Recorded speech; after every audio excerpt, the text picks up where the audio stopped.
welcome into Gamesthetic episode 212. I'm Alex Light with Sparky3. Hope you're having a phenomenal day today, whatever day you are listening or watching the show.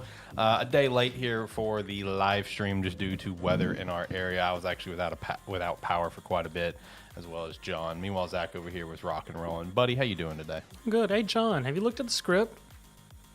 About 5 minutes ago. Yeah.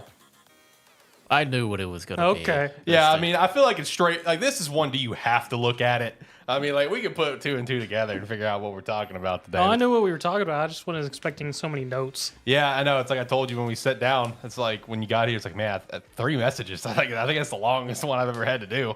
It's like, it's long. You but didn't have to. You just wanted to list everything that was out. I wanted to have context for everything. All right. You never know. It's going to be important. Shout out to that. Yeah, no, big show. A lot to talk about with the Nintendo Switch 2 We're going to speed run it. We're not going to speed run it. We're not going to speed run it. All right. This is our topic for the day. All right. There's a lot to talk about. We got a lot to talk about. There's a lot to talk about. All right. It's going to be great. Shout out to both the boys for being here. Hopefully you guys are doing well today on this lovely Sunday, I suppose, post-weather. But no, yes, Nintendo Switch 2, there is a lot to unpack there with the overall Direct. The games that were announced, launch lineup, the pricing situation, the pre-order situation. There's a lot to go through on that front. So if you could, definitely make sure to subscribe to the channel, be a friend, tell a friend. If you want to support us for the Patreon's a great way to do so. Shout out to our Tier 2 Patreon handler. We appreciate you. And I'll go ahead and start turning the music down now. These guys over here just being negative. Negative Nancy's. We're not negative. We're just telling you how the show's going to go. Yeah, it's going to be a lot to talk about. I'm also telling you how the show's going to go. You're going to talk a lot, and we're going to stop you. Yeah, so anyway, John, how is Esports Godfather, or how is this? That's basically how it's actually going to go. But no, there is a lot to talk about, though. Before we jump into everything with the Switch 2, anything you guys want to shout out, though? Anything you guys want to shout out? Anything you guys have been up to? In the midst of the power outages and stuff, yesterday I had to find some way to, obviously entertain myself for a little bit. So I randomly was just like, well, there's nothing on the Switch, that's really, grabbing me right now. So I was just like, let's go kill some time. And, let's just go randomly run around the map on Scarlet and see if I can get some shinies. Did get a shiny, shout out to that. But Jesus Christ, is that game still just rough as hell. I feel like as time goes on, unless this Switch 2 patch that it's getting for free legitimately fixes the game, I feel like it's going to almost fall into the same realm as Ultra Sun, Ultra Moon for me, where it's like, oh yeah, I'd like to replay that, but God bless, the playing experience is not great. Because Ultra Sun, Ultra Moon, I saw someone share a clip of a double battle starting, and it's just like, wow, look at that! I can count the frames. It's that bad. I can count the frames. I feel like Scarlet was just Sun and Moon that level. bad too, or is it just Ultra? They were both bad, but Yeah. Ultra Sun and Ultra Moon were worse. Yeah, it was. Especially when they tried to do the triple battles and stuff. Oh brother. Oh brother. This is just a double battle I saw on Twitter that someone shared. And it's just I could literally watch that video and I was counting the frames. It was that bad. It's like, God, I feel like Scarlet is going to reach that same level for me unless this free update they're going to do is unless it actually fixes the game. I was having fun running around, but God bless, it's just slow. It's slow. It's rough.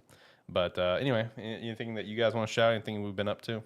While you guys do that, I'm going to adjust my mic. I think I got a little cord issue over here. I've been playing a lot of Sworn. Sworn, yeah. Yeah, Sworn. Easiest way to describe it, it's co-op Hades, is basically what it is. Okay, so it's more Hades, because I looked at it when I saw you and the other guys playing. I was like, and I was getting more of just a dungeon crawl feel. It's got the Hades feel to it, very much in that vein. I think it's 1 to 4 players. There's 4 different characters you can play that each have 4 different weapons and 4 spells that you can choose from. It's a lot of fun. Been playing a lot of it. Haven't had a full complete run because the first time you play through it on the base difficulty unlocks to where then you can, on higher difficulties, you can then go through and actually progress to the next zone if you do the stuff. And Gotcha.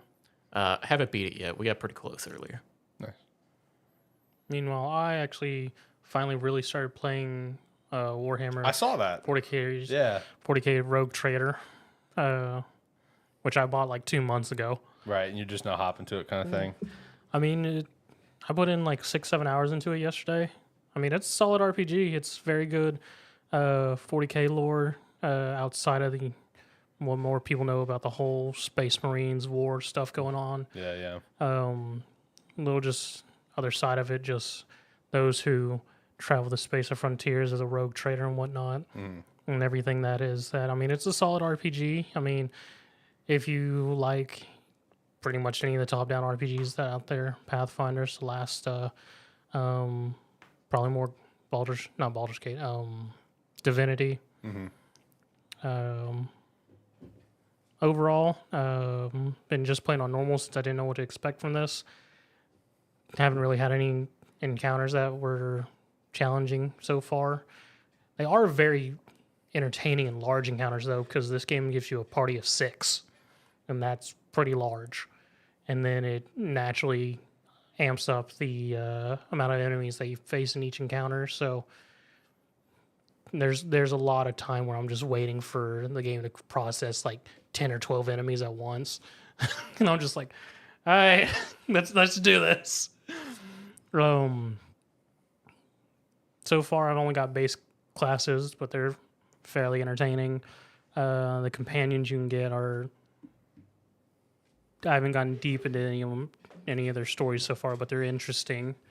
I do enjoy the fact that it's set up where you have different missions to do, and you have to choose which one to go to. And based on the order you actually do them, the ones that you put second or third, time passes and stuff goes from, oh, you can deal with this pretty easily, to, they're sort of messed up, to, oh, this is a shit show. All right. Yeah, let's go. Which adds in a nice little just replayability factor of just being able to do a second or third run and just change up the order to see how things change or encounters play out differently and things like that. The fact that it is 40K is very much more entertaining and sort of just slightly new, because instead of having our standard fantasy and whatnot, we have all the navigators, void magic, the technomancers, all the different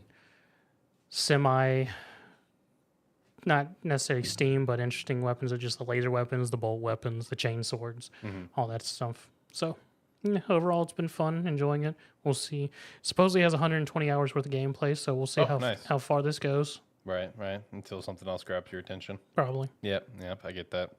I know for me, the next game we'll be checking out, of course, will be South of Midnight this week. I almost went with that because it was only $10 to upgrade to premium to start playing it. But yeah. I'm just gonna wait. I'm gonna check that out this week. You know, the reviews are out. We'll touch on that later. You know, looks just like a fine game, and that's kind of what I was expecting. So, yeah, no, I'm looking forward to checking that. And then we're also just 19 days away to Expedition, I think. Yep. So 18 days around there. So very excited for that one. That's gonna be a good time. So, and got some other potential games coming out this month that I'm pretty excited for. So it's gonna be a good month of gaming. Yeah, this in particular has been like a week for me where I kind of wish the power did go out, because there's a lot of stuff that I wanted to try to play this weekend. Path of Exile 2's new update in League came out. Monster of Wild's got its first free title update, adding content to it. I think in a week and a half, 2 weeks, Last Epoch is getting its season 2 started. Yeah. So there's a lot happening right now. Right. And we lose power. Oh, man. Shout out to those storms, man. What a pain in the ass they were. That was something. It's behind us now. We've got a week full of sun ahead. So that's going to be nice. Looking forward to that. All right, boys. Let's jump into everything with the Switch 2 and Nintendo, because there is a lot to unpack. Honestly, I figured probably the best place to start is with the whole pricing and pre-order thing, because that's still currently the hottest thing off the press right now because of what happened with the pre-orders. Because I've never seen anything like this, especially to a scale of, let's say something like of Nintendo. You know what I mean? Like we see stuff get pushed back or pulled, whatever, all the time. But we're talking new console launch for a notable company like Nintendo, pre-orders pulled.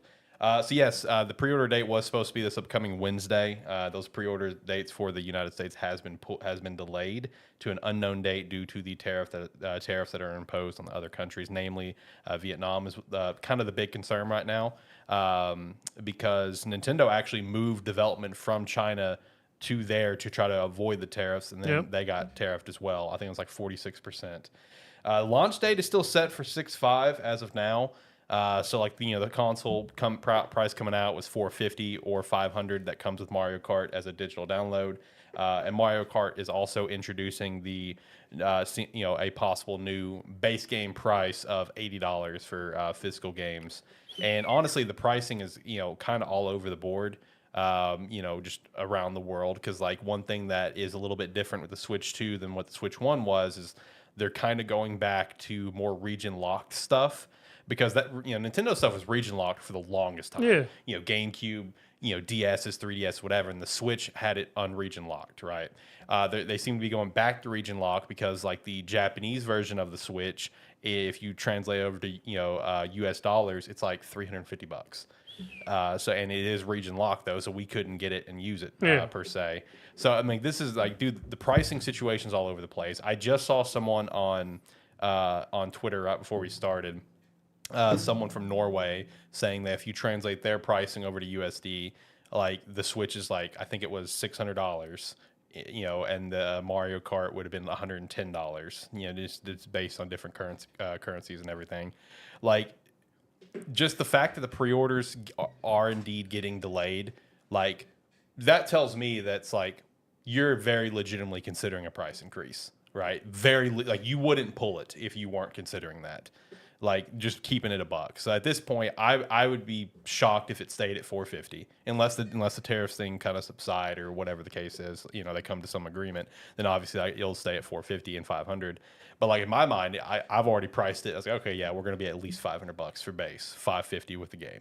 And as for the games themselves, I mean that just kind of depends as well. Just on different things. But this is a crazy situation that's happening, and it's like it feels like it's just some of the worst possible timing for Nintendo. I think the day of the Nintendo Direct was the day that all the tariffs went into effect.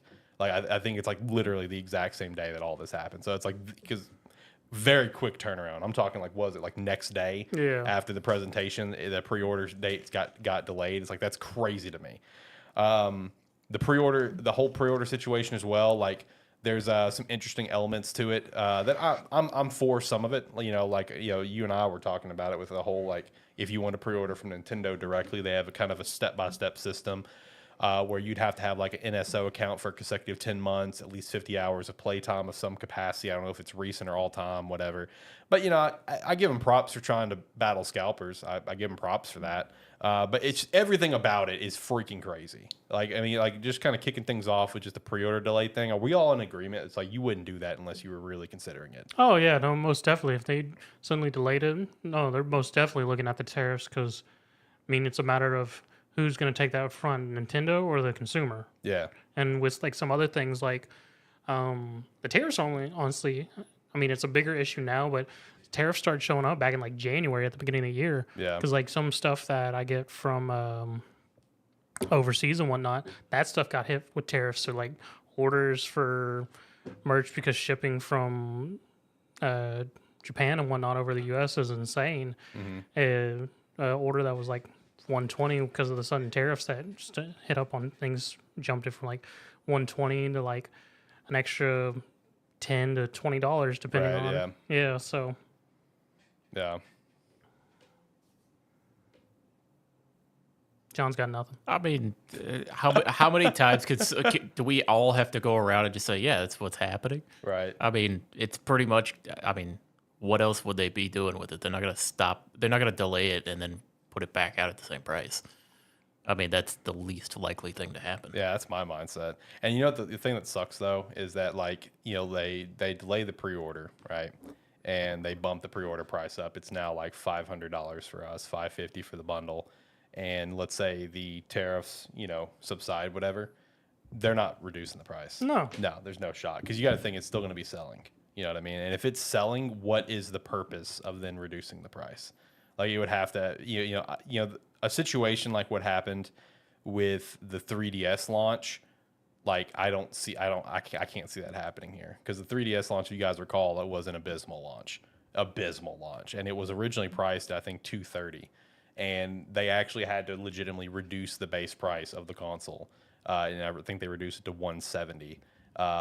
Going forward, and that was the price. And like for anyone who was like early adopters of it, that's where they introduced the ambassador program, where it's like if you were an early adopter, you got like 10 free games from the store or something. Cannot see that happening here because like if you go up in price to the 500, 550, whatever, I saw someone say that based on the tariffs, it's like it'd have to be like almost like $600 to kind of be based on the I don't know, like that's crazy at that point. Like I in terms of pricing, the 450 deal, like I was fine with 450. It's like for what we're getting. That's under PS5 and Xbox Series, so yeah, like I know a lot of people also were directly comparing it to like the Steam Deck. So you can get the Steam Deck for 400. It's like I feel like we're comparing apples to oranges here. Yeah. They have different audiences, like 450 for what the Switch 2 was is fine. But like what you just said, them being under the PlayStation and the Xbox, it's like okay, well that's cool. But like it going up to like 500, 550, maybe even 600, it's like oh buddy, that's what we're talking about, a real disastrous launch. I don't know. And then also not a fan of the idea that this Mario Kart World is introducing another new standard of pricing either. Not a fan of that. And I know you were telling me about Maximilian Dude, whatever, where it's like now he sees like, oh yeah, now I'm kind of buying into the whole GTA thing at $100 being more of a reality. I'm buying into that, dude. Like it's hard for me. It's like introducing the $80 price point already. Oh, buddy, GTA is gonna be $100, easy. Yeah, I mean, there's gonna have to be very specific, like Switch games or like Switch 2 games where I'm like, yeah, it's worth $80 to me. I agree to that. Yeah, no, it could be very specific. I very rarely buy like full brand new games at full price now. Yeah, it's like some of those games I've been looking forward to for like 2-3 years. Mm-hmm. It's like I'm not gonna be looking forward to paying like $80 for a game just to play it on the Switch 2 when it's gonna be probably like 10-15 hour game. Yeah. Can we all agree Mario Kart World being the one to introduce the price point's freaking crazy? No. Like, that's crazy to me. Like, in terms of, like, I understand they're going, like, Forza Horizon, like, open world style, but, like, that's crazy to me that's the game that's introducing that $80 price point. I mean, it's the best-selling I was Nintendo gonna say, game. that's Mario not Kart the way series. to look at it. It's like... I understand it's from a sales standpoint. Everyone's going to get it, but I guess I more so mean in terms of the quality that you're getting for it. I mean, it's a Mario Kart game. You're getting the same... You basically, at the end of the day, you're getting what you expect out of it. And it's like, yeah, they add a little bit of open world driving to it, but nobody looking forward to Mario Kart cares about that. They want to hop in and do their Grand Prix that they're hopping in Mario Kart 8 Deluxe to still do. Yeah, it's like, why would you not pick the game that is like the best selling Switch game to do it with? Right. Even though it's the best selling because it was also a pack-in title. Which the fact that's always adjust numbers like Wii Sports did, but man, it's just I don't know. I look at that and I look at that's the game that's introducing the $80 price point. It blows me away. Even if I know it's like oh yeah, this is a game that everyone in their family is going to get. Yeah, totally get it. It's super family friendly. Yeah, but it's like in terms of the quality that you're getting for it, whatever. It's like that's what blows me away. Like if you presented me like. Tears of the Kingdom 7.0 or some bullshit, like some incredibly huge, massive Zelda game. It's like, all right, yeah, I can see them doing something like that. I could see that. But, like, Mario Kart being the one that does it's just crazy to me. So, like, there was a funny moment last night where we were sitting in the house and there watching a video of people playing Mario Kart, like the new Mario Kart. Okay. And Alex is, like, watching it. He goes, I mean, it looks fun, and I started laughing. Before you said that, I was literally about to say, is it just me, or does this not look fun? See, it looks fun, but it doesn't, like, it's not something that's got me incredibly pumped to like just go grab the console, you know. Which I guess, you know, now we can kind of segue over into like the actual direct aspect of things. Like, you know, in terms of its launch lineup, it's a very interesting launch lineup. It's a weird lineup. Very interesting lineup where it's like you're putting all your stakes in Mario Kart World, basically. It's an Xbox lineup. It does kind of feel like that, doesn't it? It really does. Like the launch lineup. Like, let me scroll down and get this thing. Well, before we really go into it, let's go over. Zach, does anything even in this direct that they announced do you look at and go, I need a Switch 2 now? Here's how much I cared. I didn't watch it. Does anything in this direct, like, do you look at this direct and the game lineup that they have, and does that make you go, I need to pick this up immediately, other than just to say you have it immediately? I also want to note before I answer the question he's asking, I'm the big Nintendo guy here, and my answer is honestly still no.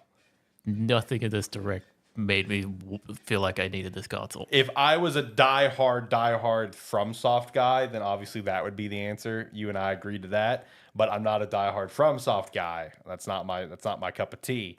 So no, like, you know, if this was all right, look, if this direct was one of those things where, let's say somehow, you know, whatever reason they delayed it from last year all the way to this moment, and this direct revealed Pokemon Legends ZA, for example, then that would be my thing. Because I buy Nintendo consoles for Zelda and Pokemon personally. I play everything else in between.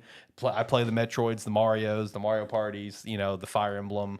I play all that, enjoy it. Especially like Fire Emblem, probably my third favorite Nintendo IP at this point. But like I will literally and very happily buy a Nintendo console to play Pokemon and Zelda. So like if some way we didn't get the ZA reveal last year, and let's say they revealed it at this direct, for example, that would have been my driver. But to answer your question, no, nothing that was officially revealed. It's just like, oh my god, I cannot wait to grab this console. I'm gonna be honest. I had initially planned to watch the direct, but after like a day or two, and all my feeds was just going on about the price ups and nothing about actually what was revealed, I went in my brain. I was like, it's not worth watching. Yeah, the fact that that's the big takeaway from stuff instead of like the games is kind of crazy, right? Like that also is kind of telling to the whole situation. You know, and I don't want to be a complete negative Nancy. It was a fine direct. Well, yeah, there's some cool stuff, but it almost feels like, oh yeah, this would have been a banger direct if the console was already out. You know what I mean? This is what the reason I wanted to phrase the question like that is because if you go on like online right now and look at people reacting to Switch 2, everybody's just got glowing responses to it. Yeah. Minus like pre-orders and that and like potential price hikes. Everybody's like just glowing about this direct. It's like you're just riding a high of a new console being Yeah, out. it's a pretty mid direct. From looking at the notes and whatnot, the biggest thing was the console specs and everything like that. If you took the like Nintendo Switch 2 out of it and just looked at a games lineup from this, you announced a lot of stuff, but not necessarily. I mean, you had some like pretty big announcements in here. Nothing that's making me jump out necessarily. Yeah, and again, that would just be us, because I would say, I think we can all agree the biggest jump would probably be the Dusk Bloods. But that's just not for us, right? The what? The Dusk Bloods. It is essentially spiritual Bloodborne done by Nintendo. Yeah. Okay. It's the Nintendo Switch 2 exclusive FromSoft game. It was one of the closeout The games. joke coming out of it is Sony wouldn't do it, so Nintendo did it. Yeah. Yeah, like that's probably like the biggest announcement, I would say. Like from a industry-wide standpoint, because FromSoft has such a big name behind it these days. But again, that's just not our cup of tea. You know, that's not our thing. But it's like you look at all of like the lineup, like it's a cool lineup. Like there's a lot of cool stuff on here, but it's still not like, it's not how it was for me with the Switch 1, where I'm sitting there 30 minutes to midnight and I'm just like, God, I want to play Breath of the Wild so damn bad. It's like, all right, I'm gonna go to Walmart. If they have an extra, it's fate. We'll make it work. We'll make it work. And that's what happened to me with the Switch. Right? There's nothing here, and I love me some Donkey Kong. I'm pumped to see a new 3D Donkey Kong game. But it's also not coming out day one. It's coming out a month later. I'm like, crap. Like, I would have liked that. That'd have been kind of cool day one. But like, again, it was a good direct. There's a lot of cool games, but like for a launch of a console, I don't know. It just kind of feels a little lackluster. I don't know. I don't feel like that's unfair to say. And like what you talked about, They made a big deal out of most of the stuff that they made a big deal out of was like either ending the showcase or it was games that have been out that really couldn't be played on Switch or that the version was terrible and they were just talking about how good the version is on Switch 2. Yeah, I know. It feels weird, right? So it's like a lot of the time was spent showing off that, hey, these games are coming back because it's like they made a point to have a section where they had like the guy behind Hogwarts Legacy come out and talk about how Hogwarts Legacy is going to be on there. It's like, okay, well, this is just a make-do for the Switch, I guess. Yep. Yeah, basically. And, you know, it's also kind of interesting where it's like when you have like these Nintendo consoles, right? You know, there's always like a gimmick. And, you know, you and I were watching a video yesterday by Beat 'em Ups where he kind of pointed out it feels like the gimmick they're trying to push is just frame rate. You know, FPS feels like the gimmick that they're pushing, where it's like he was showing like the different, like some different mini games from that Nintendo Welcome Tour, and it was literally just frame rate, showing you the frame rate of things. It's like, is that the gimmick here of just standard things that's already the industry is I was doing? like, does he think everyone's PC bros now? Wait until the end of the year or like next year when the gimmick is all about the weird mouse controls. Yeah, I know. Well, it didn't surprise me. The feature that I'm calling it now is going to become the forgotten feature. I'm calling it now. It's going to become the forgotten feature. I told Alex yesterday, I was like, that mouse feature, that is going to be that's going to be the one-time appearance like in Ragnarok where you just swipe across the dual sets. At the end of the game. Where it, just one time in a game, they're going to go, oh, by the way, you have to do this now. Yeah, that's basically what it's going to be. And it's going to have the graphic come up on the screen to go, this is how you have to do it, remember? Right, you're right. You have to reteach you. No. Like, I will say... I don't know, when Nintendo... There's probably a developer there who's like, we're going to make this whole thing our whole game Well, gimmick. they already have with the... Drag X Drive. Yeah. The what? Wheelchair basketball. Yeah. What? Yeah, it's a It's a wheelchair you use the mouse controls to move around like Yep. you're in a wheelchair. Yeah, and you play basketball. There also seems to be other stuff you can do. I saw like a track behind the court where I saw That's people not doing actually wheelies. a joke. No, we're being No, dead I know ass. y'all aren't joking. I'm just like, what? No, I'm being dead ass. Which, hey, shout out. I mean, shout out. That's going to be some kid's new favorite game because like they're in a wheelchair and they feel seen. All right. So I feel shout like out. someone heard, hey, we need accessibility in our game, and they got it wrong. You know what? That's a good thing. You know, this game is a, you know what? All right, moving on. It's a great game. Great game, Zach. John over here. Get it together, John. It's one of my favorite things I've heard from Zach. No, look, it's a super unique idea. I'll give him that. You know, it really Hey, is. you could go through the lineup now. Yeah, no. We'll let you go there. Okay. Well, I do want to say in terms of like everyone having like glowing reviews on this, I mean, I'll at least give them props to where it's like if you're keeping it hardware, I mean, it's a cool piece of tech. I mean, in terms of features, I mean, the handheld is 1080p, 120 FPS, HDR LCD screen. At docked, it does do the 4K output, HDR up to 4K 60. 256 internal SSD, so that's cool to see. So, I mean, in terms of like the console itself, like it's just it's gonna be a very nice powered console, at least for like 3 years or so, and then we're gonna have the same damn problem that we're having with the current Switch. It's gonna happen eventually. They did introduce the game chat thing, which I feel like you were just better off just integrating Discord to the console. Yeah. I was gonna say, did you see this, Zach? I saw a little bit about it. This is that C button that that we talked about Oh. before. Yeah. It's basically Nintendo Discord Yeah, that's exactly what it is. that takes up half of your screen. Oof. Yeah, so like it puts like your game as like a smaller window in the center, and like all around you is a black frame. Which and all I on think the bottom they is did. everyone's They did cameras. show you can minimize it, but it's like having that. Even showing it taking up the screen, it's like, why would you do that? Yeah. Just show the bubbles of the people. Why? That Discord does. So you can see everyone's gameplay. You can share But gameplay. it's because they also have their camera, Yeah, the camera.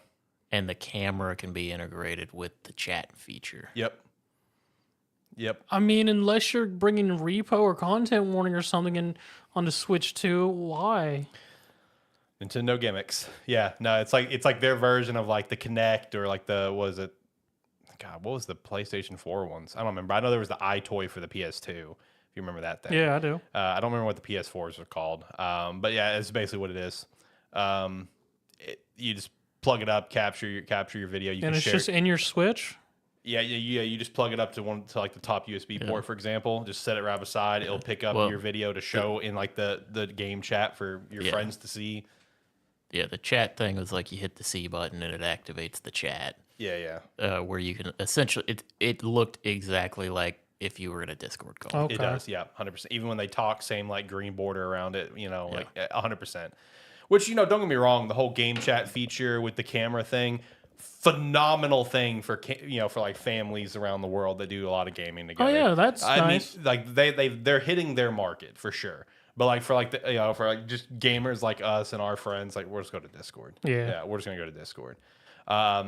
In terms of like like sharing the gameplay and stuff, again, great for families. I was trying to think about like how that would be for like just like everyday gamer use that plays with friends and stuff. The only thing I could think of is like, okay, yeah, that'd be kind of cool, is that maybe if all you guys were like playing Pokemon and doing like a shiny hunt or something, yeah, that'd be kind of cool then. But other than that, it's like I can never see that feature being used. Like if like let's say us three, if we ever did like a multiplayer game, no, fuck that, we're just going to Discord. Like there's no reason for it, But I will say kudos to being creative with the camera, because they've already revealed another camera that you can purchase that looks like a piranha plant. So that's pretty cool. I appreciate creativity. Another one that I saw someone else design is like a complete meme that I'm like, oh, that would be incredibly sick, is make the cameraman from Mario 64, the Lakitu, make that to your that'd be sick. I ain't gonna lie, that would be really cool. Let's get creative with it instead of just like a little stick with a camera, But I don't know. Shout out to Game Chat, I guess. Shout out to that. This is making me PTSD to Game Boy editions. Oh yeah, with all the different versions. No, just all the stupid accessories. Yeah. Yep. One of John's favorite videos is the dude putting all the stuff on it. It gets so big. One of his favorite videos. Well, don't worry. He's going to be able to make another one with the Switch too. Yep. Yeah. I want to cut to like 2 years from now when they've released like 5 different unique cameras, and Alex is like, God damn, I got to keep buying these cameras. He doesn't use them. He just sets them down. Yeah, it's going to be, the camera's going to be me with John, with how John is with controllers. So shout out.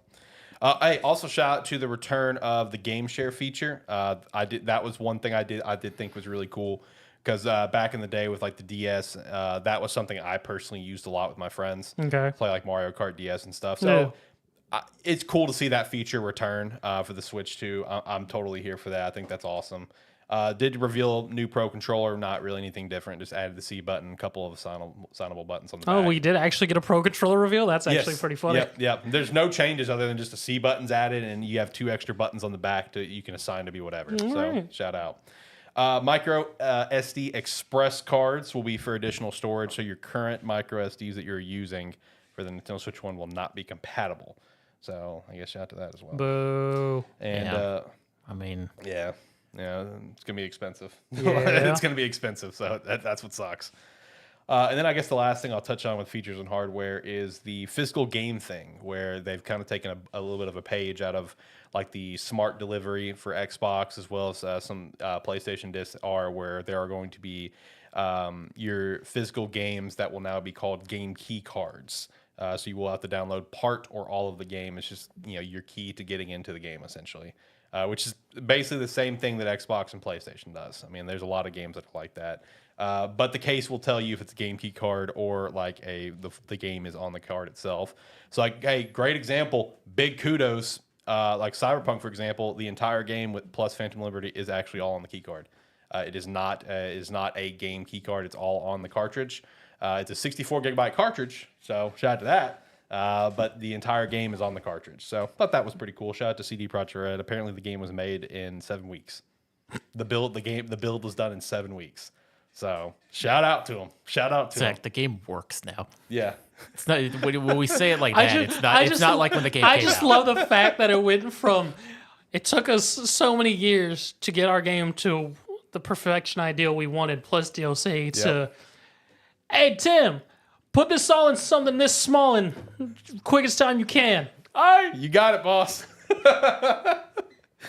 Oh man, no, like there was recently the CD Projekt Red project update they like to put out where they like to show who's all working on what. And when I looked at it, it had like 2 or 3 people still working on Cyberpunk, and I'm like, what are you guys doing over there?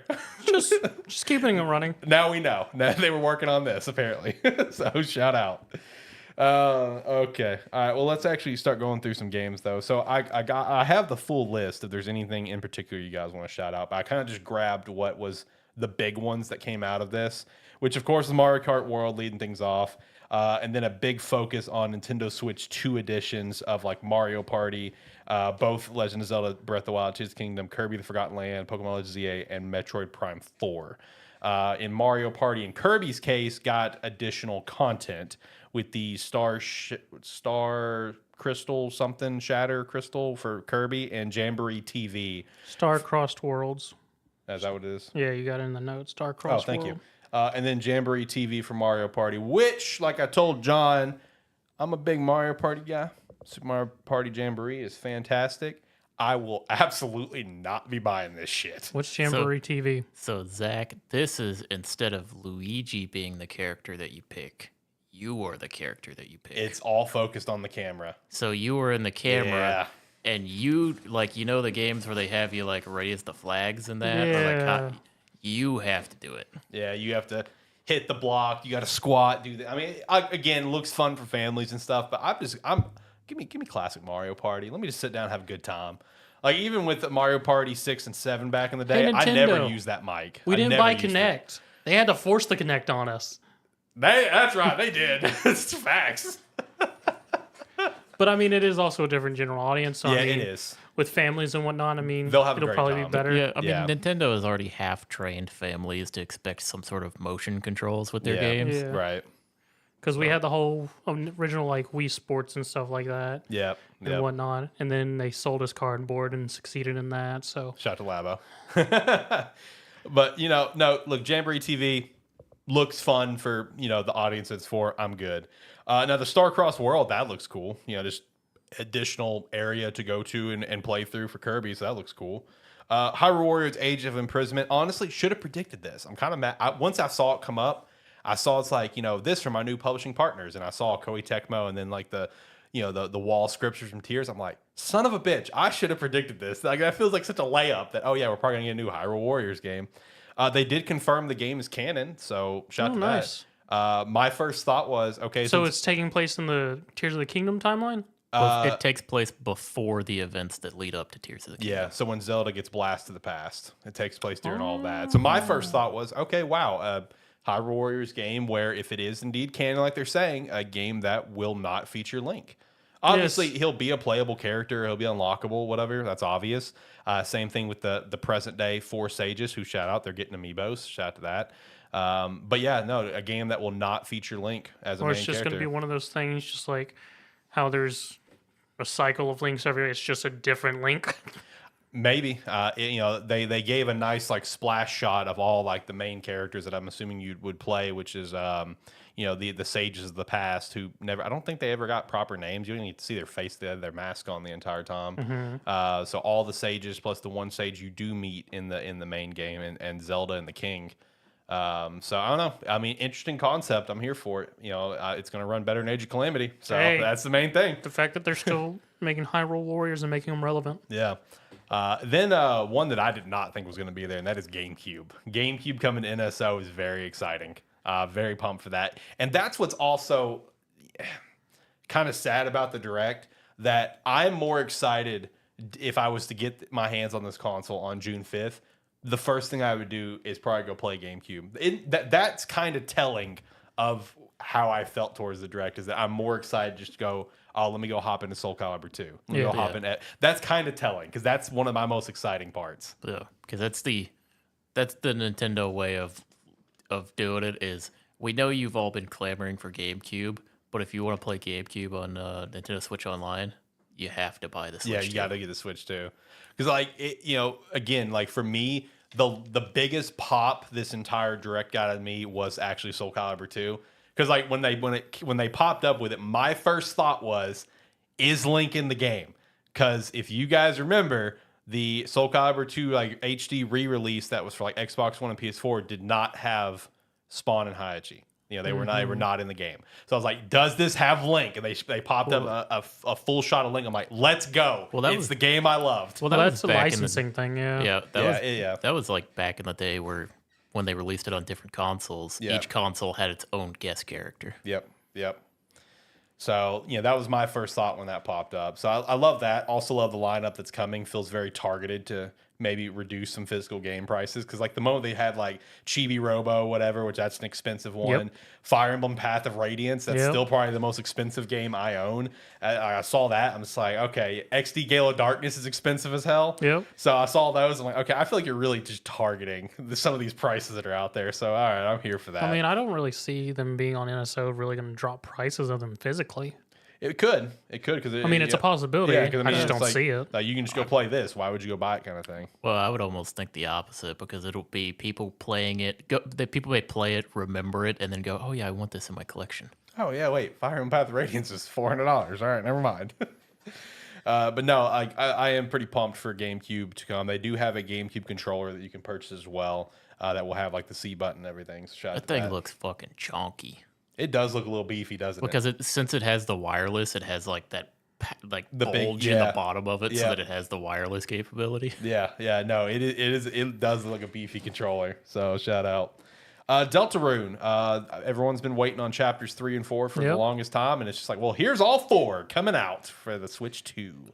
And shout out to Hollow Knight Silk Song getting a 2-second spotlight in a montage of games that are coming out. What a pass by, man. Like, seriously? The last we heard of Silk Song was, I think it was a couple months ago, when the developers were like, we're still working on it, by the way. We just haven't said anything. And then next we hear of it is montage of random games that are going to come out. And Silk Songs is just in there. Yeah, dude, the reactions I saw out of it where it's like some person, like, it was still playing. They're just like, oh, talking about this previous thing that just happened. And then it's like, it happens. They're like, blah, blah, blah. Wait, was that Silk Song? Was that Hollow Knight? Hold on. Like, they're just like, just throw it in there. No one will notice. Everyone will notice because they're craving for that information. Yeah. One of the most anticipated games just thrown into a montage. It's crazy. I mean, that's how Payday 3 was too. Yeah. And then we had Duskbloods, which honestly, if you go look up like reactions to the direct, some of the most fun reactions they really are came from like Duskblood. Is people like, what is it? Why am I getting FromSoft vibes from this? Yeah, like why are we getting FromSoft vibes? It just pops up FromSoft, and it's like half of them start freaking out, and half of them are like, what are we doing here? Yeah. What are we doing? Why does Nintendo have FromSoft? Yeah, and then I also saw a decent amount of reactions as well, of like where it was kind of kicking off. It's like, is this Castlevania? Are we getting new Castlevania? I saw those reactions too. But it's like, man, when it gets to the FromSoft, it's just people explode kind of thing. Yeah, no, this out of the game lineup, because it's not the initial lineup, right? For like launch? No, this is 2026. Okay. Yeah. See, that when that comes out in 2026, that'll sell some Switch 2s. Oh, yeah, 100%. Especially with it being like the spiritual successor almost like Bloodborne. You know what I mean? Yeah. It's like what John said, the joke of, PlayStation, Sony wouldn't do it, so Nintendo's like, all right, we'll do it. Why not? And then just speaking, I was just going to mention it. It's probably in the other list you made, but Switch 2 also getting Elden Ring. Yeah, Tarnished Edition, which does look like it will have Shadow of Erdtree with it too. So, I mean, that's cool. It looks like it'll run. Yeah, that's the main thing. That's great. It doesn't look as pretty, but it'll run. Yeah, but it's kind of crazy though. There are some games that I've seen the side-by-side shots for, and it actually looks really impressive for certain games.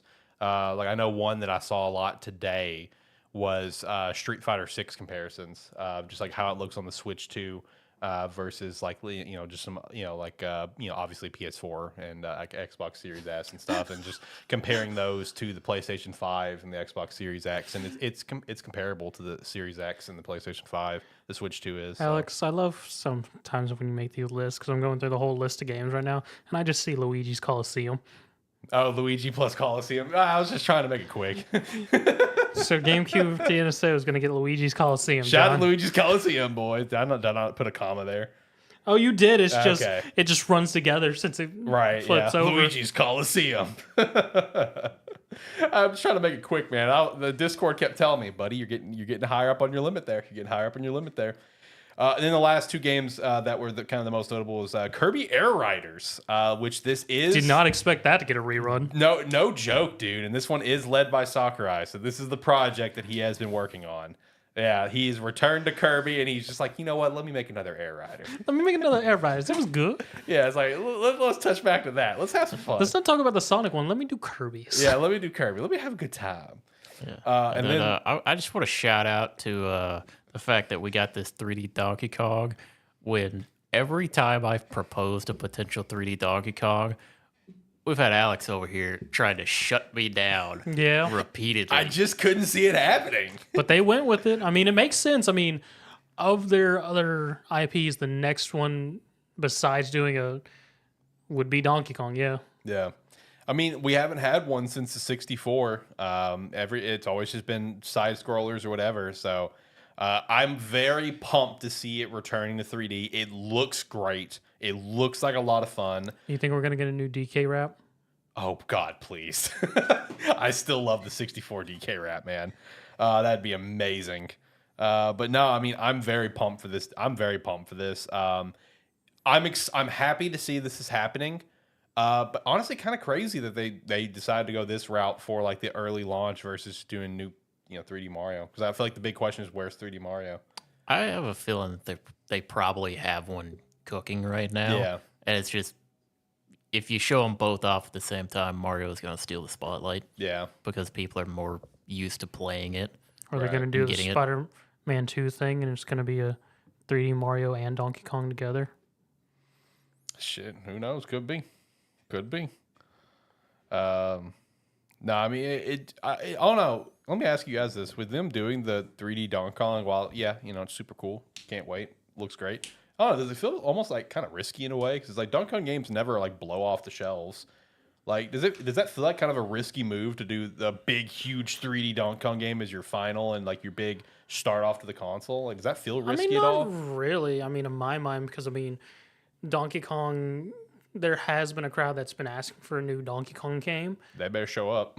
Yeah. So, I mean, it's one of those things of them just giving a chance to one of their IPs, which they do periodically. Yeah, true. And just giving it its life to see if they can get something out of it this time around. I guess you're right. Yeah, because look at Kirby. Yeah. Yeah. I would say it's less risky considering that the way they've gone with the game, where the entire world is destructible. Yeah, you just destroy because it's everything. like you pick it up because it's a DK game, and then like you can play it how you want to. You can sit there and destroy the world. You could just jump into a dick around for 20 minutes destroying the world if you wanted to. True. Yeah, no, that's fair. It's, like when I saw it, I was just like, wow, it's just one of those like you wouldn't have expected it. No, most definitely. Everyone was ready for 3D Mario, myself included. And I still think it's obviously coming. Like John said, they got it cooking. I mean, it'd be crazy not to. I did see that apparently the main Odyssey team was the one who did this Donkey Kong game. So, Oh, that's actually really nice. yeah, then. no. So it's gonna be a great game. it's gonna be a great game. Definitely can't wait for it. They did also give us a bunch of free updates to come for Nintendo Switch 1 games like ARMS, Captain Toad, Super Mario Odyssey, stuff like that. But the biggest one to me is, I think this is so damn funny, is Scarlet and Violet. I already mentioned earlier, but it's like, I feel like now this is like, people have made jokes since the game has come out, especially when, Game Freak and Nintendo came out. Yeah, we're aware the game's broken. We promise we're going to do something about it. And we all called bullshit. It's like, yeah, they're not going to fix it. And they really haven't. So many people have made jokes. Yeah, what's going to fix it is the next Nintendo Switch. It's like, I didn't think we were serious on that. It's like, now this is what's going to possibly fix the game. That update better be substantial. I just wanted to shout out because you have ARMS on here, something that's getting like content. Yeah. One of my favorite things I saw leading up to the direct was watching a video, and they were talking about potential things that could be announced, and one of the things they said was, it was specifically like a sequel to Arms, but you call it Legs. Oh, that'd be awesome. Please, Nintendo. It's just dumb enough to work for them. I saw that. And man. I was like, that's all I want to see now. Yeah, I could totally see like a kicking fighting game about that. Man, that'd be awesome. Let's go. Arms, man, that was supposed to launch with the Switch and be this huge new IP for Nintendo. Dead in the water. At least it's getting a free update, I guess. And then we got the Nintendo Switch 2 edition of games for additional purchase. These will be offered physical and digital both if you already own the game. You can indeed pay a upgrade pack fee to get the edition. So Do you know what those upgrade fees are? it ranges anywhere from 10 to 20. So it is not the $79.99 like you were really called for. Thank God. I mean, that option's there because if you don't have them, guess what? You're paying that much, buddy. And in some cases, you're honestly paying more because, like, so for their pricing model, if it's just an upgraded edition of the game, it's going to be $70, or in like Tears of the Kingdom's case, $80 because that was a $70 game already. But if it's a game like Mario Party or Kirby with the additional content, those are also $80. I noticed. But other than that, the upgrade, if you have the game, just buying the upgrade path is 10 to 20. I think, just depending on the game. Releasing a game and then releasing the same game on your next system where it's like, it's just going to run better and charging more money from it. Yep. It's like, why? It's Nintendo. But it's still. They do it all the time. They just usually wait a couple years. Yeah. No, normally they just sell us the game again with no changes, and we just expect there to be changes, and then that's on us. Yeah. But That's they usually Nintendo's way. they usually at least wait a couple years. Yeah, but they don't normally say it's going to run better on the system. Normally, it would be like they release a game for the Nintendo Switch at the beginning of the life cycle, and then like 4 years later, they just release it again, and they're like, pay for it again. It's like, is there any difference? No. And people go, there's got to be a difference. I'm buying it again. Or in a few cases, there's very minimal differences. Or, right? or it's worse. Yeah, or it's worse. I know for like the Zelda differences, the only main difference besides just like frame rate and stuff in the game just looks prettier is they have this new thing with the long forgotten app that nobody uses, the Nintendo Switch Online app. Which That's is an app. Yeah, it's a thing it's a thing of how you do voice chat on the Switch. Right. Yeah, stupid. So they're also renaming the app, by the way. It's just going to be like an NSO app or whatever now. But you can get on there and you can do what's called Zelda Notes, and it basically pulls up a map of the game for you, and you can use that to help like get the destinations and stuff or make notes of shit you find. So kind of cool, but I mean, it's not really like I'm not jumping out of my seat for it. I mean, that's cool. It's handy. Wish should have had that to begin with, but I mean, it's neat, I guess. So I don't know. It's very minimal upgrades, but it's cool upgrades, but not anything that's getting me like, oh my god, I can't wait to replay Tears of the Kingdom again. You know, it's like that's cool, I guess. I don't know. I'm curious to see what other games are going to get Nintendo Switch 2 editions. I mean, right now we've got. There are some that need it. I'll tell you up front, like Age of Calamity, for example. Like Mario Party, Breath of the Wild, Kirby, Metroid, and Legends. So I mean, Legends getting one right out of the gate. That's cool. I mean, I'm excited for Legends ZA. I mean, the game looks good. It's going to look even better on the Switch too. I've seen the side-by-side comparisons, where it's just a lot more clear, a lot more detail, and like backgrounds and stuff, and everything going on around you. So hopefully, it's going to run smooth. That's the main thing. Maybe by the time Legends comes out, I'll maybe because that's like later in the year, right? Yeah. Maybe by then I'll decide I might want to switch to.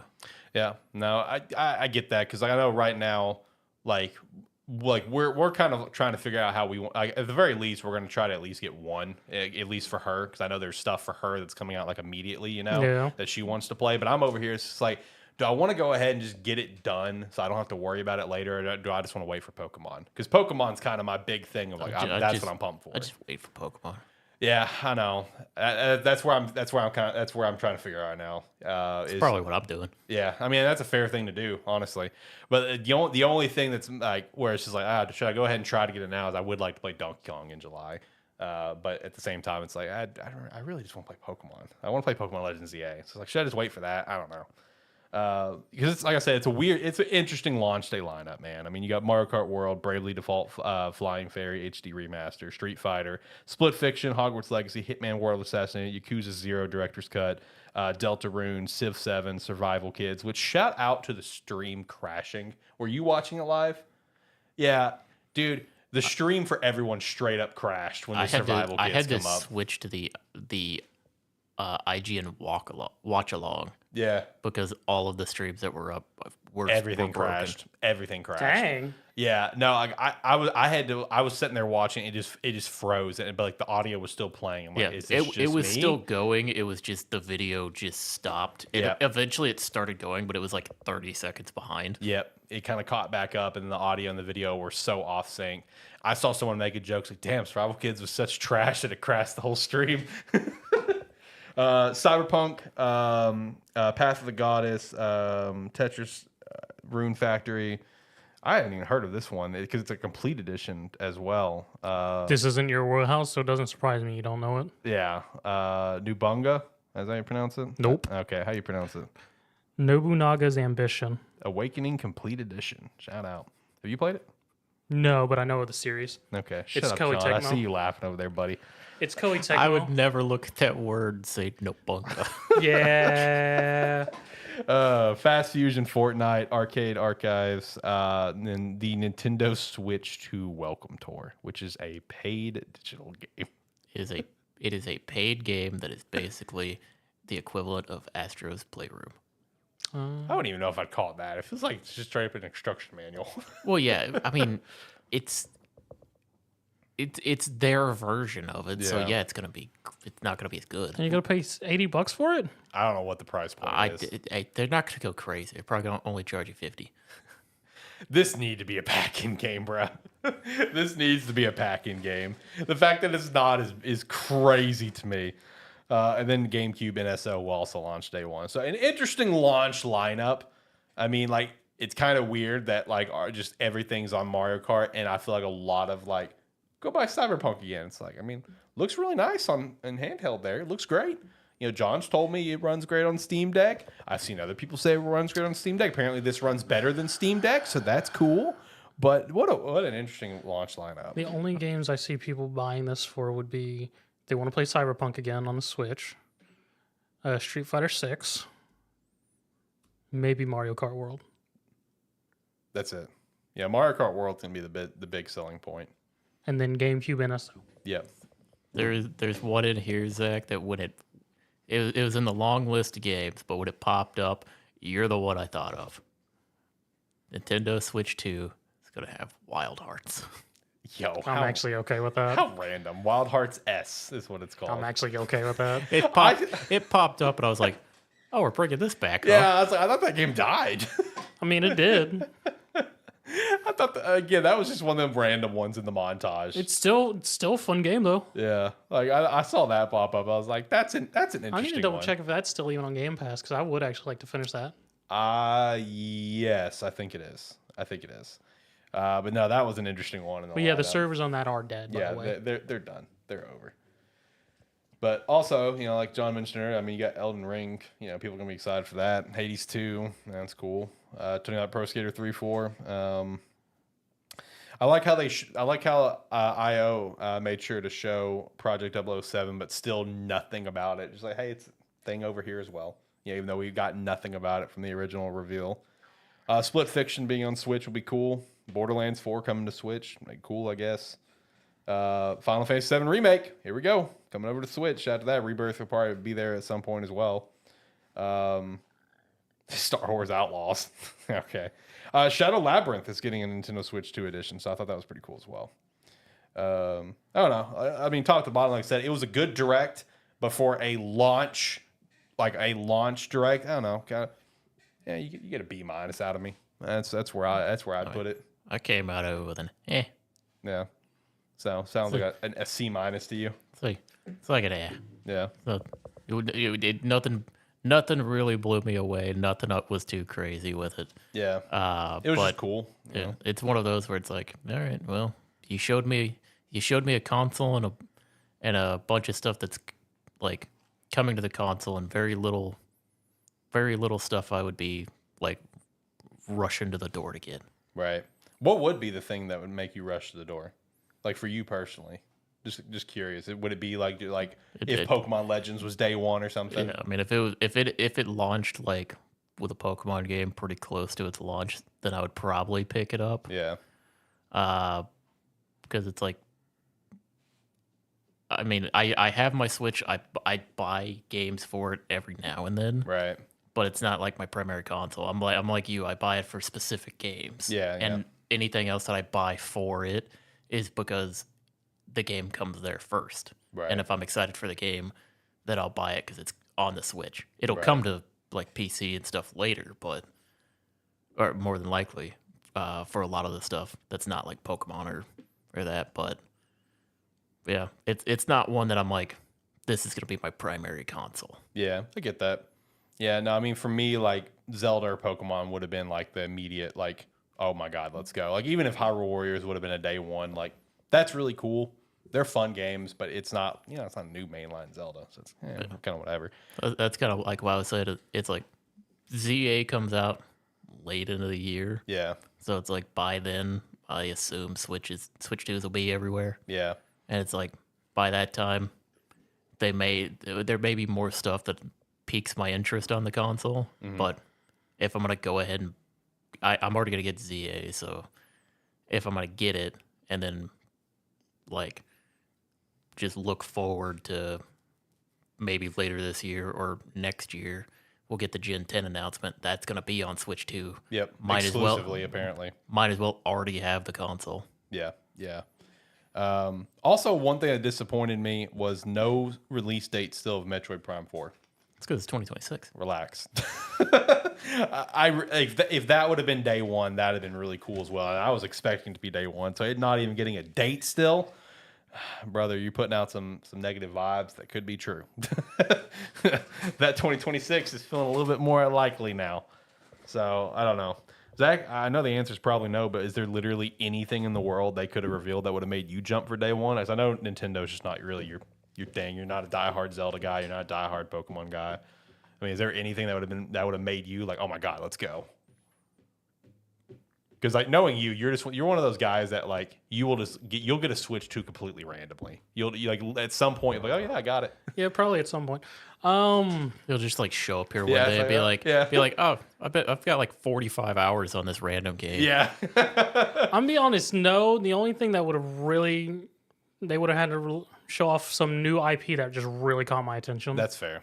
And that's also something that was really disappointing was no like new Nintendo IP that was just like, because like every console they always put something out. They try to do something. Sometimes they just kind of fall flat like ARMS did, but it's like, man, there was really nothing. There was really no like new big IP of any capacity. That was really not really a lot of new games. You know what I mean? The new games they had, like when I say new, I mean like not like not like something from an already existing IP like Donkey Kong, like a new game. Not really that many. Kind of disappointing. We didn't have like a Triangle Strategy revealed or like Octopath Traveler that was in the OG Switch Direct. Nothing like that. Like like new games. So that was kind of disappointing too. It was a lot of follow-ups, a lot of like, hey, this game looks prettier than the new games we got. Great within the genres and the IPs they're from, but like it'd been cool to get like new standalone games, kind of like Dustbloods, which is still kind of like a spiritual successor. But you know what I mean. So, yeah, I do feel you on that. Yeah, some new IP that could blow you away. But like I said, overall, I mean, the Direct was good. It was good, but like for a launch, like, oh, we're getting ready for the launch, it's fine. B-. If I get it, if I get my hands on the console on June 5th, it's going to literally just because I just want to go ahead and rip the Band-Aid off because I know I'm going to buy it. I just want to go ahead and have it in my hands. So, I don't know. I out of the three of us, I'm the one that's going to end up getting it day one potentially. And right now, I'm still like I'm 60-40 that I'm gonna get it. If I'm able, whenever the pre-order comes, and depending on what the pre-order price is gonna be, straight up, that's gonna dictate it as well. I may end up getting day one. I mean, I'm excited for it, but I think like we can all agree, excited for like what the console's gonna be a year from now. Yeah, not what the console's gonna be this year.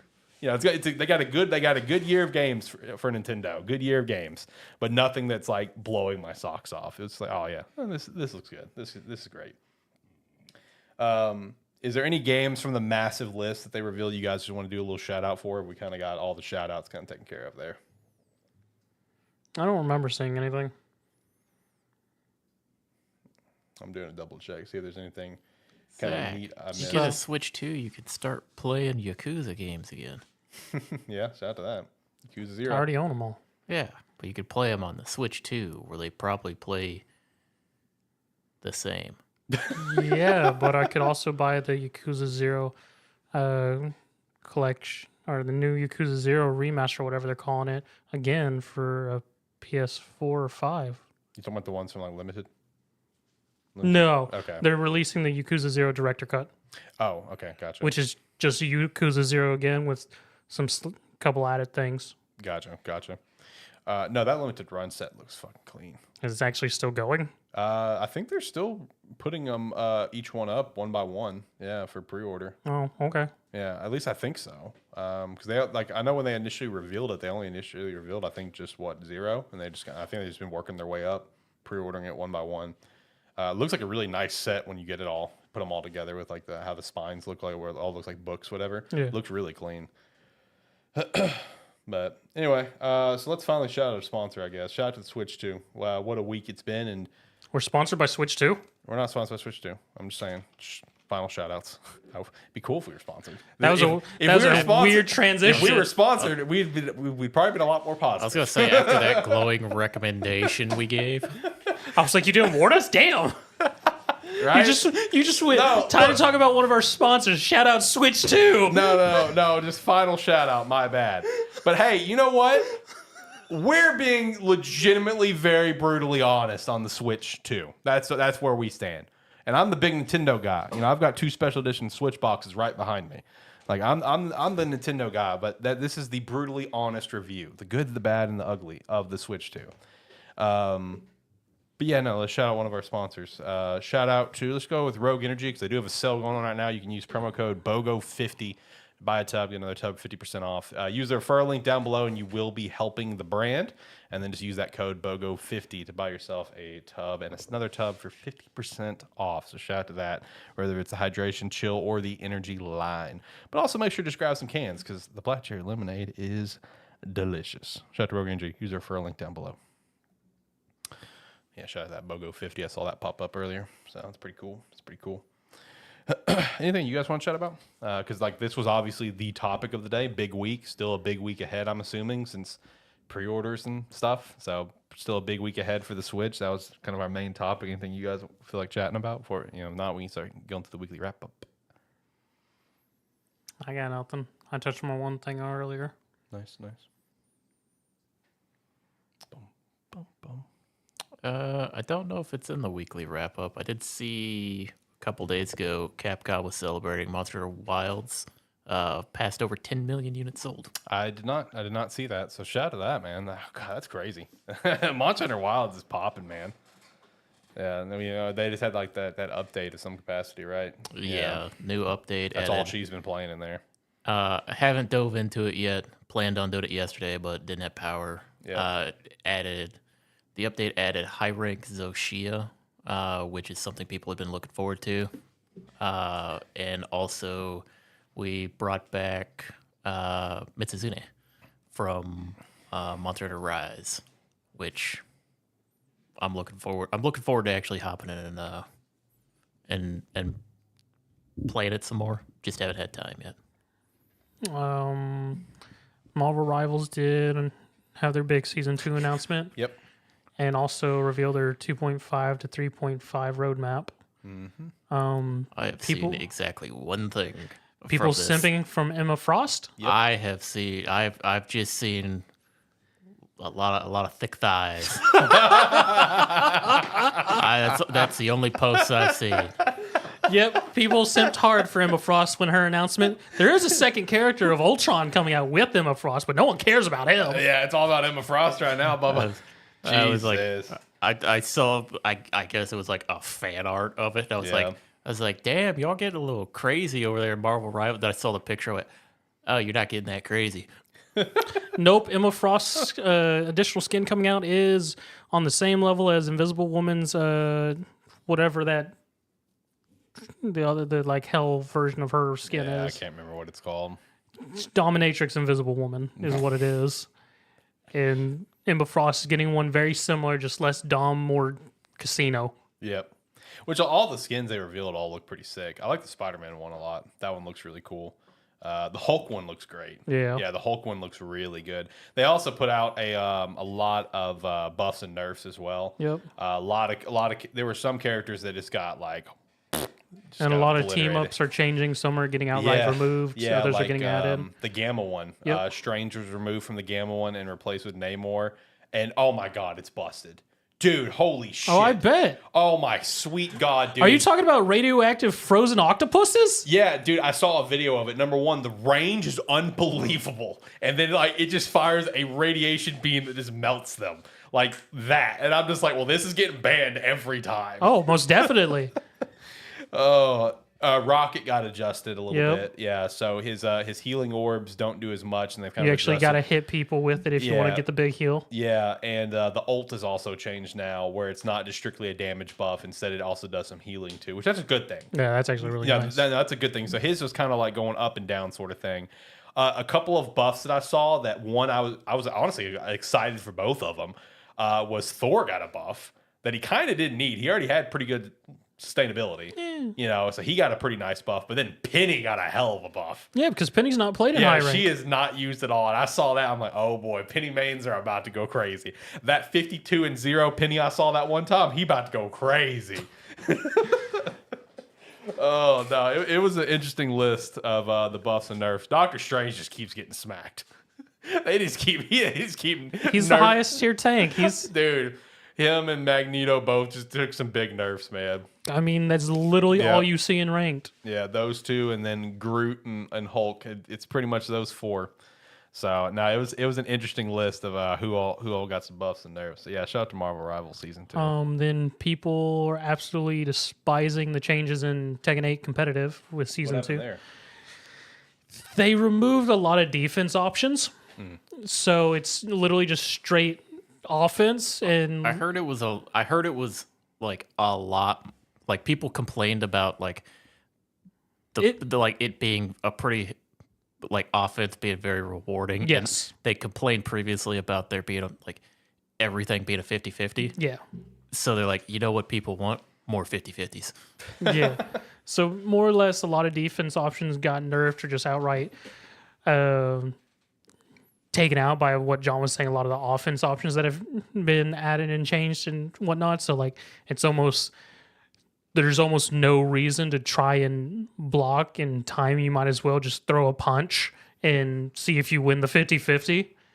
More or less, it's gotten to a big thing of the Tekken 8 community where a lot of people absolutely are despising Season 2 and outright a lot of people just going like, yeah, I'm not even going to bother with the competitive. And even some of the high-ranked competitor people who play Tekken 8 competitive are just like, I might step down.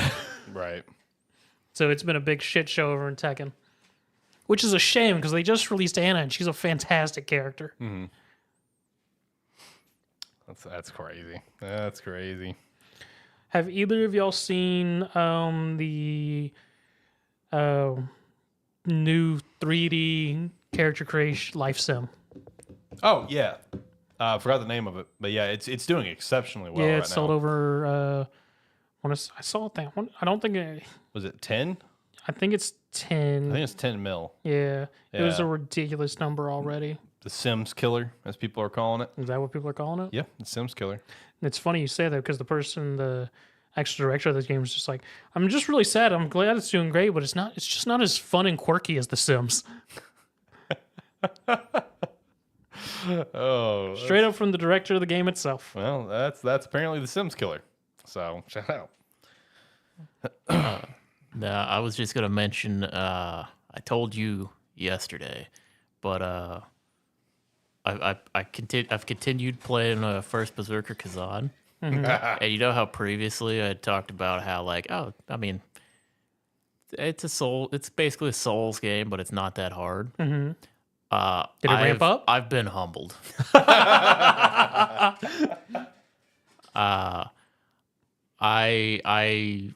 I hit the point in the game where I met the boss named Maluka, Okay.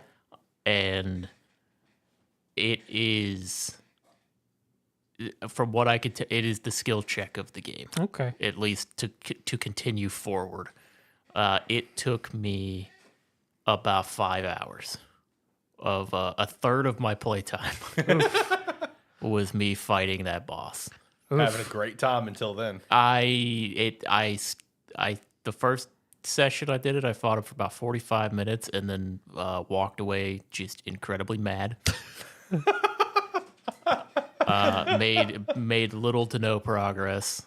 The second time I got back, I basically mastered phase 1, and then spent an hour making zero progress on phase 2. And then came back, and after about 20 more minutes of trying, understood what I was supposed to do, and then it took me about 2.5 hours to actually do it. Oh, man. Going back to fighting games, our wonderful Fatal Fury that's coming out. Do either of y'all know who Cristiano Ronaldo is? Yeah. I saw this. He's now a playable character in Fatal Fury. Yep. Absolutely wild character addition. Yo, I must tell you up front, that alone is going to sell copies of this Oh, game. it is. It's going to sell Fatal Fury, but Oh, yeah. because this is a couple weeks old now, because I remember seeing this since fighting game stuff shows up on my feed. Yep. And I saw Cristiano Ronaldo, and I was like, is this a joke thing? Right? And then right? That was my thought process, And then I too. clicked it and watched the trailer and went, my God. I was like, Fatal Fury just going at it. Yeah, no, that's going to sell copies of the game alone. And honestly, yeah, I actually have a good feeling about this game in terms of how it's going to like score and stuff. I mean, I'm hoping it's a good Fatal Fury. Yeah, because shout out, if you haven't watched it yet, I did put up my April 2025 Metacritic predictions video. I'm going to do that every month because I just like predicting stuff.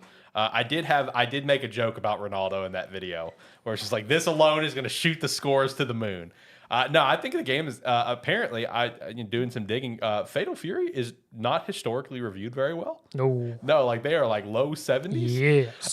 So like I'm calling this one's gonna be an 85. We're getting up in the green, baby. This is gonna be a good Fatal Fury game. People are gonna love it. There's a It's gonna be reason great why time. Fatal Fury games sort of died off. Yeah, no, this is gonna review really well. Just watch. So far, the 3 games that have gotten scores, I was almost dead on with the first 2, and I was a little off on South of Midnight. I called South of Midnight like 82, 83. It came in like a 77. So I was a little off on that one. But the other 2 I was dead on, which was Croc, Legend of Gabos, and Last of Us PC port, because it's going to get a damn score. That's how it goes. So we'll see how the rest of the month goes. I called kind of high for Expedition 33. I called kind of high for it. I think I called a 94. So That is ambitious. I'm trying to manifest. Trying to manifest. All right, you guys ready to go through the weekly wrap up? Go for Yeah. it. All right, let's roll. All right, first up is South of Midnight reviews. Like I said, 77 on Metacritic. There were a couple of perfect scores, but just lots of 7 or 8 out of 10s, as well as 3 to 4 out of 5s. Basically, it's just a good game, which kind of what I was anticipating was it's just going to be a good game. It's going to be a fun game. Won't blow anything out of the water. Won't be one of the greatest games of the year. It's just going to be the one thing that everyone has talked about, though, is the game is so damn pretty. The only thing I've really seen is everybody's just complimenting the art style. Oh, yeah. Everyone has said the art style and just how the game looks is gorgeous. So I'm pretty pumped to play this game this week. This is one of my most anticipated games of the year just because it just looks really cool. Now, the other thing I'm pretty pumped up about is the long-rumored Oblivion remake or remaster, apparently coming soon. There were reports this past week that got lost in the shuffle because of everything happening with the Switch that apparently was supposed to come out this past week. I never bought into that. I thought that was a bunch of bullshit. That it was just going to shadow drop this past week. But there were a lot of telling signs of things of what's to come. So for starters, like the Steam page is updated and has removed all trailers and videos and promotional material for the Game of the Year edition of the original release. And now the game has also been pulled from other online stores like Xbox and whatnot. So, I mean, a reveal and shadow drop is going to be happening sometime soon. All signs are pointing that way. Some reports that I've seen, it will be sometime after the 21st. because that will be like post ESO like anniversary updates and stuff. Okay. So that would make sense. So maybe sometime after the 21st, get the Oblivion Remake Remaster, which super exciting, but that will be one of those things for me where it's going to come out, immediate download, and immediate I'll check you out when I have time because I'm going to have Expedition 33 like days later.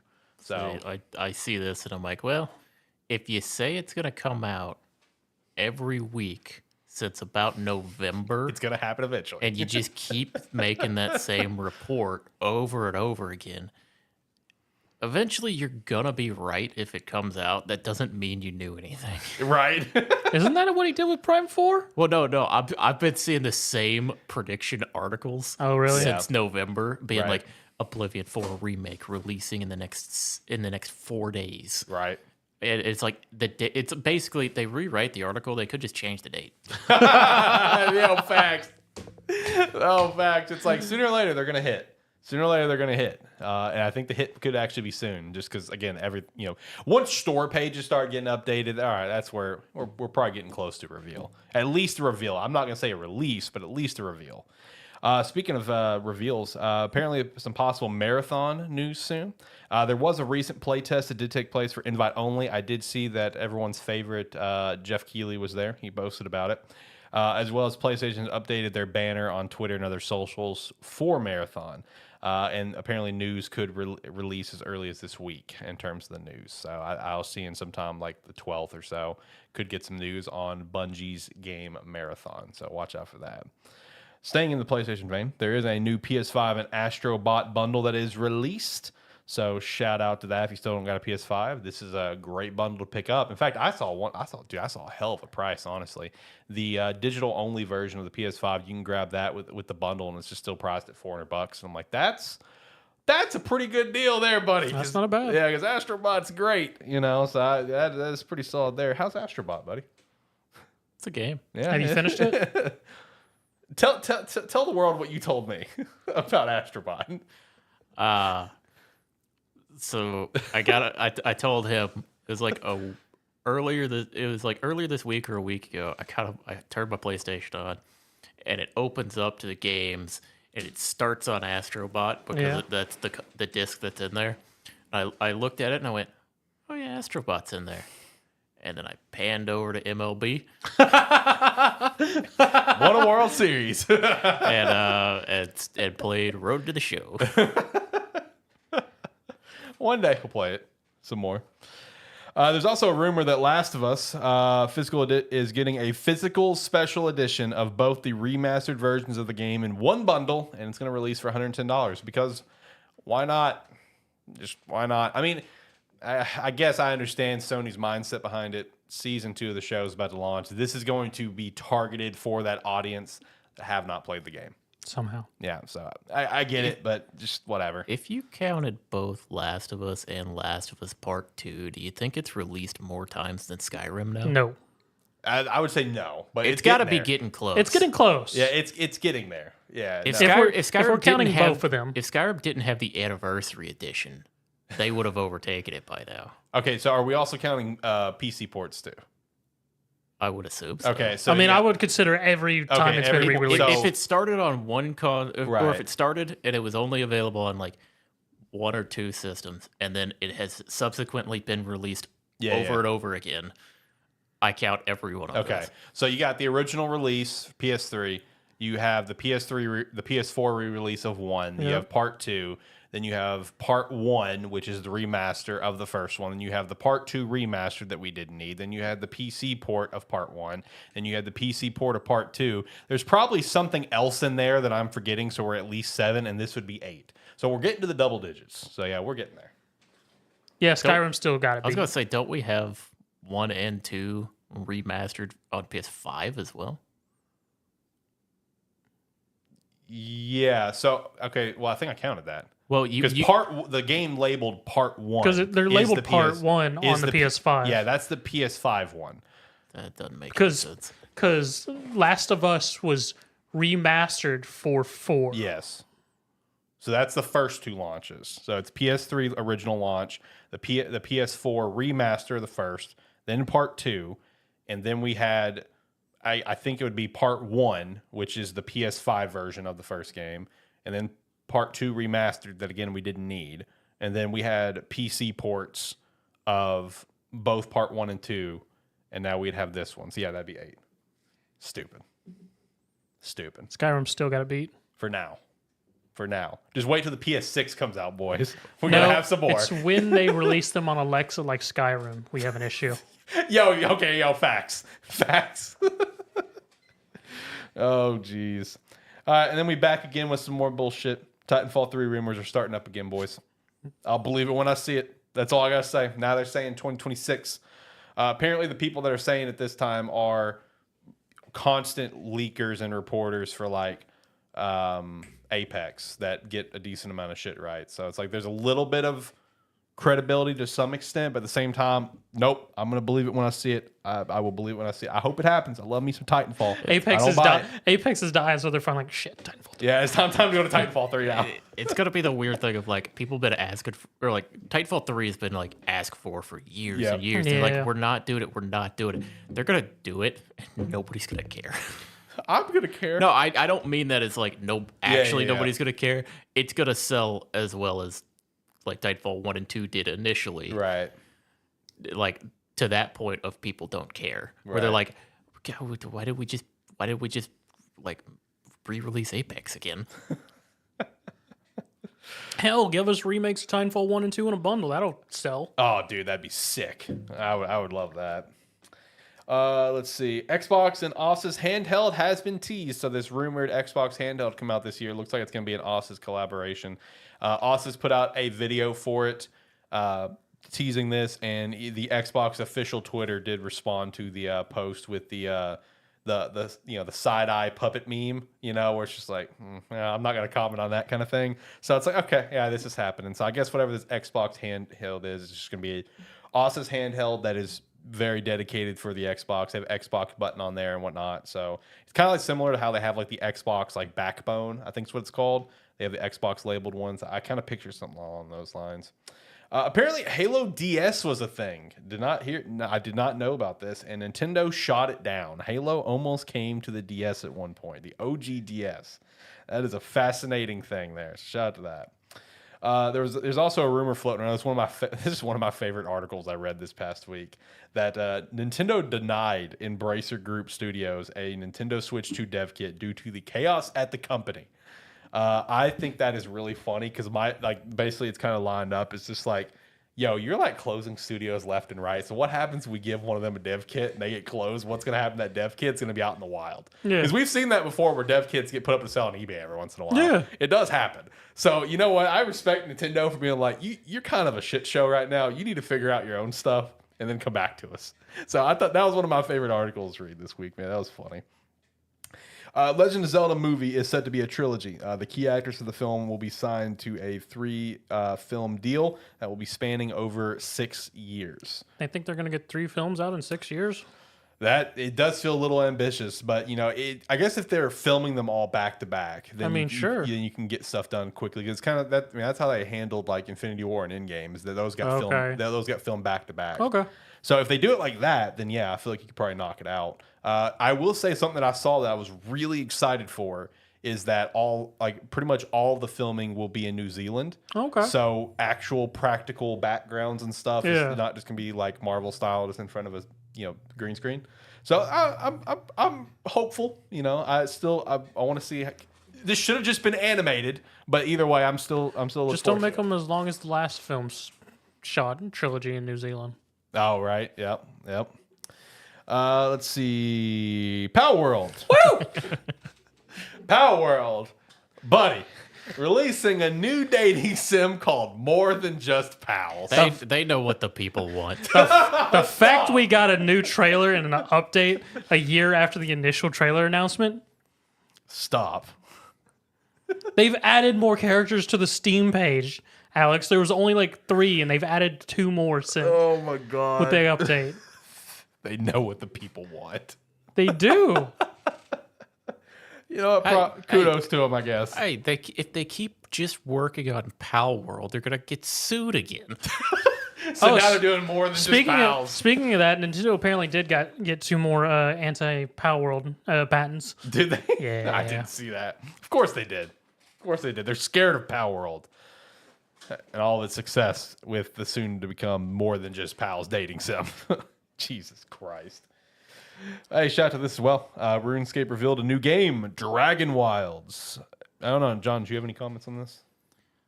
I honestly haven't looked too much into it. I saw a quick clip is all I saw. Yeah, it's like I saw like a very short clip of it, but I haven't looked into it too much. Maybe when we get more on it, I'll be able to speak a little bit more on it, but it depends on how the gameplay is. Yeah, that's fair. That's fair. Sinking City Remastered has been announced for PS5, Xbox Series X, and Steam. Shout out to that. Final Fantasy 7-9. Oh, did I put I don't know what you mean by this. I don't know what I typed. Final Fantasy 79. Final Fantasy 79. Here we go. Final Fantasy 7. Final Fantasy 9. Jesus Christ, I can't talk. So it's Final Fantasy 9? Final Fantasy 9. Final Fantasy 7 Part 9. I mean, he's not wrong. We're going to hit it. we probably will. Final Fantasy 9 25th anniversary website has launched. So cool. Shout out to that. Something's to come on that. I know a lot of people were thinking a potential remake of it because that was on the shout out to this throwback. It was on the NVIDIA leak. Yeah, it was, wasn't it? So shout out to that throwback there. One of the biggest leaks of all time. So this could be it. This could be the potential remake for this game. That'd be a fun remake. Expedition 33, like I said earlier, is 18 days away, and it has passed 1 million wish list on Steam. I love to see it. It's gonna be a big success. I'm feeling it. You know what? Now that we've got past all this Nintendo Switch stuff and all this weekly wrap-up stuff, we got the big news of the week. Oh yeah, baby. Expedition 33 and Digimon Time Stranger. We got a short video showing off the Iliad Digital World town. Yep. In Digimon's Digimon Story Time Stranger, and it looks incredible. It does. It looks great. Yeah, it basically shows off the hub town of the digital world. Essentially, they said it'd be where you go do like your shopping, upgrades, and stuff like that. Yep. And also showed a video of medieval Gallantmon, which I did not know was a thing. I saw that video. I'm like, wow, that looks sick. It's like, so I'm pumped for that too. God, I can't wait for this dang game. This is easily, like I said, like me and John said when it got revealed, this is like our most, like, immediately shoots to the top of the list, the most anticipated for the year. Man, that's one of those games that, like, when we get to the end of the year and we're talking about, like, our 10 games of the year, it's going to be like, our list is going to look weird. Just fair warning. Fair warning now. Because I'll tell you right now, that's going to be on it. Oh, yeah, Bubba. That's going to be top 5. Easy. Probably top 3 at this point, man. I love these damn games. Oh, God, I can't wait. You know what I can't wait for, Alex? What's that? An ad read. Yeah, for some, I'll do a merch ad read. I got you before we do Gamestetic Game of the Week. Do you guys have any other things? Shout out. You were supposed to go into That's it exactly what you're supposed to do. God. I know, but I want to give the floor to you guys too. No, we do that afterwards. All right, fine. God. Shout out to merch. Use our referral link down below. Go over to Agent Inc. and pick up a jersey. Pick up a hat. Go to sparkyshop.com. Get the We Have Hats hat. Buy it now. Buy the B shirt. There you go. Zach, he took your segue and just fucking threw it in the trash. That's what it's like. I lay that up and just went. My bad. I'm slow sometimes. We know this. This is why we do the show on Saturdays. That's true. I ain't feeling it on Sundays, boys. Damn weather. I almost just didn't come up and didn't say anything. I would have got a message from you, be like, "You gonna do Discord?" I'd be like, "Not gonna reply to that." I would have probably waited till about 4:08 and been like, "John's not coming." Yeah, basically. Yeah, it's like, all right, yeah, I'm assuming something came up. Which something came up just means I'm gonna look over his Discord channel. He's gonna be in there talking. I'm like, okay, well, that's my answer. You just look over. It's like, hey, he's active on Steam, or he's active on Discord. Check Steam. Yep, he's playing. Yep. All right, you guys have anything else to add to the weekly wrap up? Nah. Nothing today. Oh, actually, I take that back. I don't know if you've seen it, Alex, but that game that's been being pushed on Steam, iSchedule or One Schedule Schedule 1. is Schedule. it's supposed to be Schedule 1. Why does the one at the beginning? I don't know. That's how the banner always looks. It looks like it has one schedule. No clue. But I know what you're talking about. Yes. Yeah. But Schedule 1, it got Pow World. Apparently, it's getting hit with the weird. Well, it's being investigated for being too similar gameplay as Drug Simulator 1 and 2. Really? Yep. Okay. I saw something else got hit this week too. Apparently, and it got retracted, thankfully. Shout out to that. But there was a cease and desist that was sent out to the modders for the Baldur's Village mod for Stardew Valley. Wizards of the Coast sent that out. But I saw that. They did retract it though. So shout out to that. Oh, they tried to claim it was done as a mistake. Yeah. Which my favorite part about it was when it initially happened, you had Sven from the Baldur's Gate team. Yeah. Respond and be like, "This is horrible." He's basically like, you can, once you've created something, you cannot go after the modders for just because they're using a property that you have control of. He's like, that completely takes away from the spirit of gaming. Yeah. True. So you guys got anything else? Ready to hit the Gamestead game of the week? Get out of here. Yeah, what you got? I am prepared actually. I had a couple games in mind, but I saw a very emotional, heartfelt story that made me segue over into this one because it's also a new release. Just shout out to that. So for today's Gamestead game of the week, let's take it to a recent re-release of a classic game, Lost to Time, and that is Croc Legend of Gabos that I already mentioned a few minutes ago. Let's shout out to that one. That is a classic on the PlayStation 1, a action-adventure platformer that was just honestly, again, lost to times, and it just recently got its re-release just a couple days ago and scored pretty well. Updated graphics, do the side-by-side shots. It looks great, as well as they changed up some different gameplay mechanics where it's like it no longer has like the quote-unquote like tank controls with the camera. So yeah, it's like the PS1 controls. Yeah, exactly. Where it's got more of a free-flowing camera, 360 camera and stuff. So that's cool. Just updated entire gameplay elements to make it a more enjoyable experience. To get this, to have more people be able to experience this game.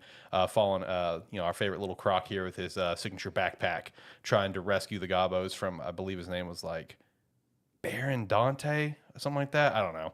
But it's just a classic platformer of that era, man, that PlayStation 1 era. But I did see a pretty nice little emotional story on Twitter, and I shared it on the Gamestetic Twitter. That's just like, when I read this, I'm like, that's what gaming's about, baby. That right there, where it's this dude was, saying thanks to the team that put this game together and re-released that released it, sharing that when he was a kid, like he was pretty sure Croc was his first video game ever at his grandparents' house on their PlayStation 1.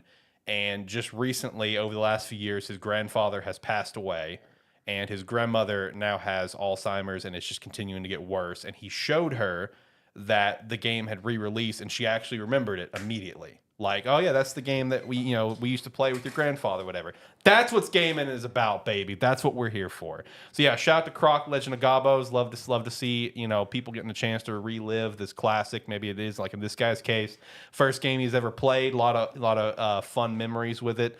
And honestly, it is just a fun game, even at the time that it was. Don't know if I would ever replay the PlayStation 1 again. Don't think that would ever happen. But now that there is a re-release, this might be worth a nice little pickup at some point. Croc was a fun game back in the day. I also played it at a family member's house, at my uncle's house on his PlayStation 1. So shout out to that. Shout out to Croc, and shout out to the re-release. Kemp comes in with some pretty good review scores and stuff. Everyone seems to enjoy it, and shout out to it, man. We'd love to see it. All right, let me hit the music, and we can get out of here. Like, comment, subscribe, rate, whatever your platform allows. It does help. Let us know what you think about the Switch 2 and its lineup and its price hikes. Yeah, do everything you said more. And if you like what you saw with us here, we do these live streams every Saturday, usually about 6 p.m. Central Time. So come check us out then. Yeah, and come check us out next week, because I know to some extent maybe all three of us, one of us, two of us, I don't know. And to some extent we'll be checking out South of Midnight. That will be coming out this week.